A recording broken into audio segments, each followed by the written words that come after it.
কি করতেছ? হ্যাঁ কি করো? সাইকেল চালাইতাছি। সাইকেল চালাইতেছ?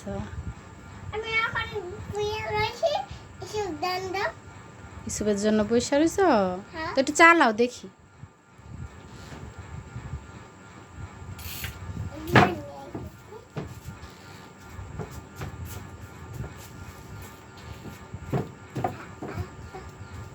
আমার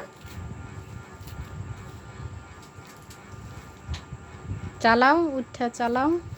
আমার সাইকেল পাম্প কই? সাইকেল পাম্প পাম আমি তো জানি না বাবা, সাইকেলও পাম দিতে হয়? হ্যাঁ আল্লাহ রে, সাইকেল পাম্প দাও। না আমি তো দিতে পারি না। সাইকেল এমন করে এমন এমন হয়ে দাও। সেটা আমরা আবার কিনা আনুম পরে। পাম পাম এখন আছে, তুমি চালাও। হ্যাঁ পাম আছে, তুমি চালাও। আমার আছে। হুম।